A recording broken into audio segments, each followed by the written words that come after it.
May 2nd, 2025. Lansdowne Station, Nova Scotia. 6-year-old Lily Sullivan and her 4-year-old brother Jack vanish from their rural trailer home. Their mother, Malehya Brooks Murray, claims they slipped out a silent sliding door while she slept. Their stepfather, Daniel Martell, says he searched frantically within 20 minutes, screaming their names. But what if their story is a lie? A 911 call delayed by hours. A mother who fled the search. A stepfather too calm, too polished. Are Malehya and Daniel hiding the truth about what happened to Lily and Jack? Or something far darker? On Untold Crimes and Affairs, we've tracked the heart-wrenching case of Lily and Jack Sullivan through Vanished Without a Trace and New Details in Heartbreaking Search. If you haven't seen them, watch now for the full story. Tonight, we turn our detective lens on the parents, dissecting every word, action, and red flag. From a chilling dispatch clue to questions about an unchecked trailer and a mysterious family past, we're unraveling the suspicions gripping this case. Subscribe and share to keep Lily and Jack's names alive. Stay until the end, because the truth may be closer than anyone dares admit. On May 2nd, 2025, 6-year-old Lily Sullivan, with her pink rain boots and white strawberry backpack, and 4-year-old Jack, in his blue dinosaur boots, disappeared from their home on Gairloch Road, Lansdowne Station, Pictou County. Their parents, Malehya Brooks Murray and stepfather Daniel Martell, claimed the siblings slipped out unnoticed while they cared for their 16-month-old daughter, Meadow. The RCMP launched a massive search. 150 volunteers, drones, K-9 units, divers in Lansdowne Lake, but found only a blanket and shirts Daniel denied were the children's. Our first video, Vanished Without a Trace, exposed oddities. A week-long school absence, a silent sliding door, and Malehya's use of sorrow just 24 hours in. Our second video, New Details in Heartbreaking Search, revealed a renewed search on May 17th to 18th, RCMP seizing Daniel's phone, and Malehya's sudden departure after a family fight. The Major Crimes Unit's involvement and a chilling 911 dispatch clue point to one question: are the parents telling the whole truth? Tonight, we analyze their words, actions, body language, and family dynamics to uncover what they might be hiding. Because every detail matters when two children are still missing. Let's start with the timeline, the backbone of this mystery. Malehya and Daniel claim they noticed Lily and Jack missing around 9:40 a.m. on May 2nd, 2025, after 20 minutes of quiet. Malehya told CTV she instantly called 911 at 10 a.m. Daniel told reporters he jumped in his car, searching dirt roads, culverts, and waist-deep water, returning 10 minutes later. But a chilling clue in the 911 dispatch audio upends their story. Listen closely. 0800. Have they been calling a long time? 0800. 800. 8 a.m. If the dispatcher's note is accurate, Lily and Jack were last seen 2 hours before the 911 call, not 20 minutes. What happened was we woke up, I heard them playing in the next room beside us, and I was drifting in and out of sleep, and they're not the type of kids that we tell them not to go outside on their own. We always make sure that we're out there with them, watching them, and they happen to just get out that sliding door, and we can't hear it when it opens, and they were outside playing, but we weren't aware of it at the time, and the next thing we knew, it was quiet. And we get up and I tell him, my partner, Daniel, I tell him, do you hear the kids? And he says, no. And we get up instantly. We're looking outside. We're looking everywhere, yelling for them. Malehya claims Lily came into their room multiple times that morning, while Jack played in the kitchen. But if they were last seen at 8 o'clock, why wait until 10 o'clock to call? As soon as I seen they were missing, I jumped right in the vehicle, and I did every dirt road and searched every culvert. I wasn't around very much because I was just searching. I was running through the woods, screaming their name till my throat hurt. Daniel's story of searching every dirt road and screaming till his throat hurt in just 20 minutes defies logic. It's a task that takes hours, especially in a rural area with no cell service. Was he embellishing to sound heroic or covering a longer absence? Expected parental behavior? Immediate panic. Calls to neighbors, family, then 911 within minutes. Most parents don't delay when a 6- and 4-year-old vanish, especially in a wooded area with rivers and logging roads. This 2-hour gap raises a glaring red flag. Were Malehya and Daniel delaying to align their story, or to hide something else entirely? The RCMP's Major Crimes Unit seems to think so. Malehya Brooks Murray gave one interview on May 3rd, just 24 hours after her children vanished. It's a study in contradictions. She describes waking up, hearing Lily and Jack playing, then drifting in and out of sleep. And they're not the type of kids that we tell them not to go outside on their own. We always make sure that we're out there with them, watching them. They're not the type of kids we tell not to go outside, she insists, emphasizing their parenting vigilance. Yet she fixates on the silent sliding door, blaming it for their escape. Why the need to convince us they're good parents before addressing the crisis? Deception experts call this a red flag, deflecting guilt before it's questioned. Her language is jarring. She says, "We're all filled with pain and sorrow because we just want them found." Sorrow suggests mourning, not hope, unusual so early in a missing child case. Most parents plead, "We're praying they're alive." Malehya's use of "we" distances herself, avoiding personal ownership of grief. Then, on May 4th, after a family argument, she leaves Pictou County with baby Meadow, staying with family elsewhere and blocking Daniel on social media. Expected behavior? A mother stays, searches, begs for her children, especially with the Sipeknekatik First Nation rallying behind her. Malehya's exit feels like detachment, or flight from scrutiny.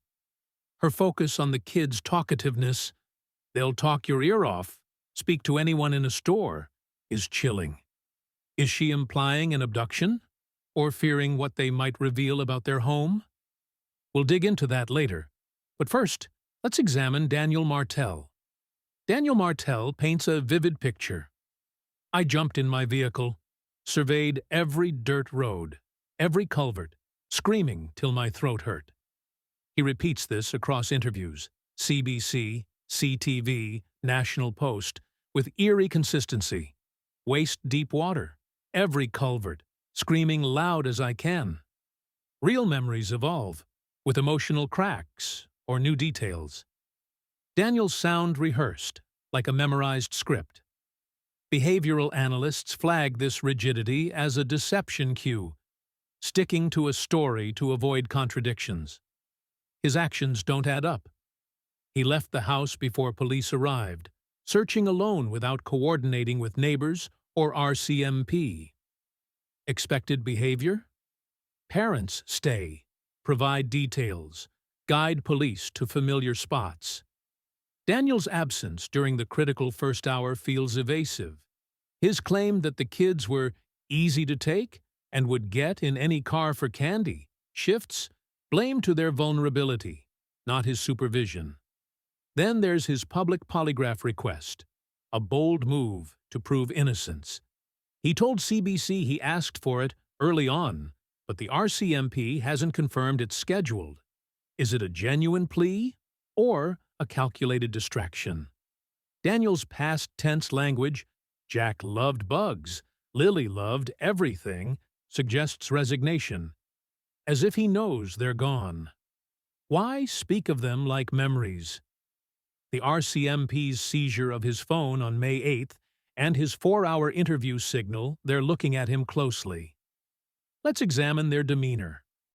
In missing child cases, parents are raw, tearful, shaky, stumbling over words. Malehya and Daniel?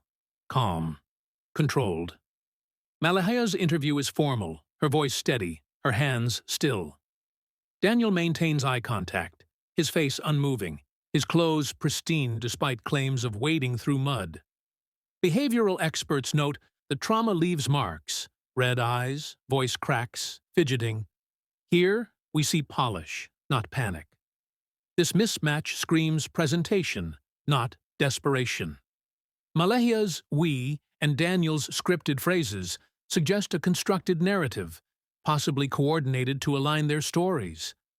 Their lack of emotional pleas, "Lily, Jack, we love you," is glaring. Most parents speak to their children, even if they can't hear, clinging to hope.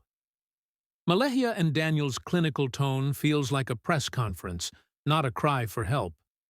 Daniel told CBC the kids have undiagnosed autism, yet never mentions their specific needs, like Lily's cough or Jack's pull-up diaper.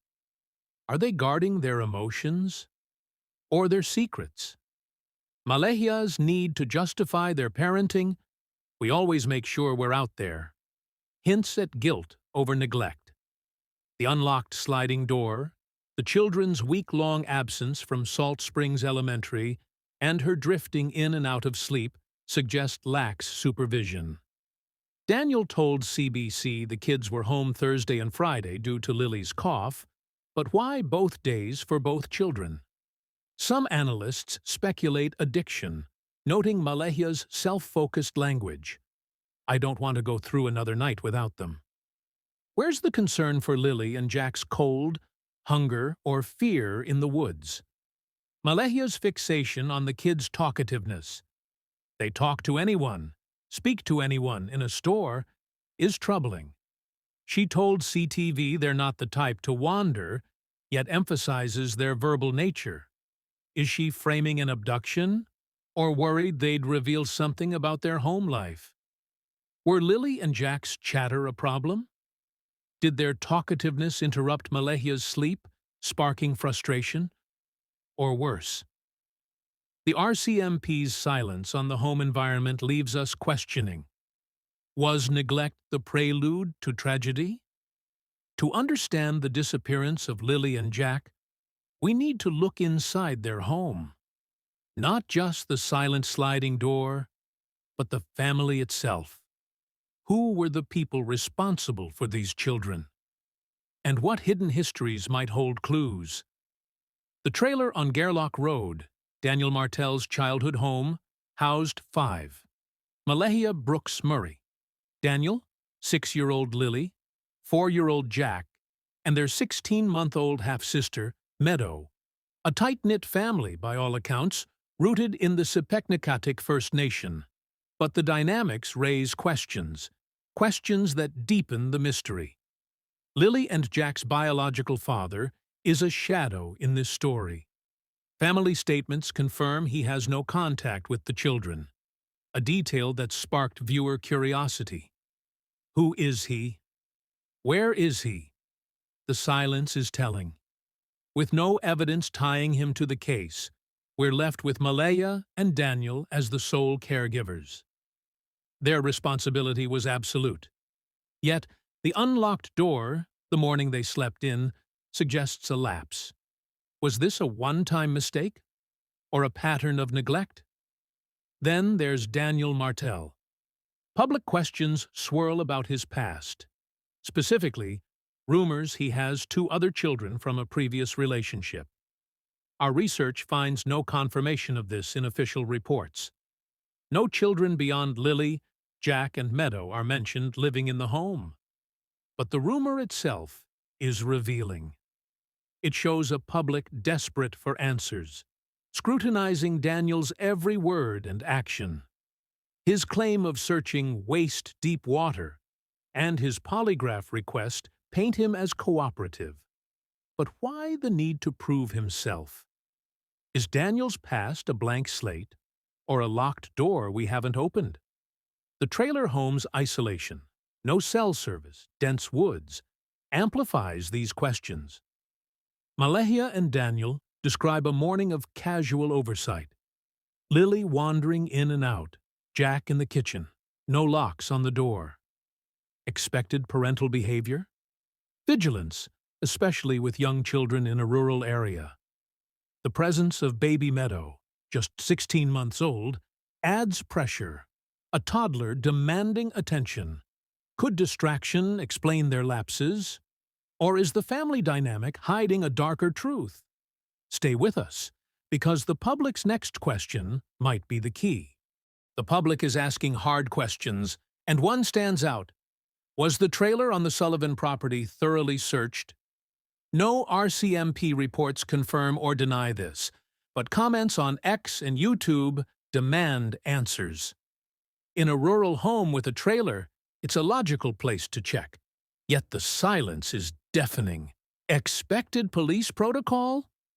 Thoroughly search all structures, especially with 115 volunteers scouring the area on May 18th. If the trailer was overlooked, it's a glaring gap in the investigation. Other questions linger. Why no Amber Alert, despite Malehya's push? Why the major crimes units focus on the home? The RCMP's seizure of Daniel's phone, 180 public tips, and interviews with 35 people, including the bus driver who last saw the kids on April 29th, suggest they're circling the parents. Former homicide investigator Steve Ryan told CTV the lack of witnesses is a gaping hole in the case. Are these unchecked leads the key to Lily and Jack, or a distraction from a truth too devastating to face? Lily Sullivan, 6, with her pink rain boots and bright smile.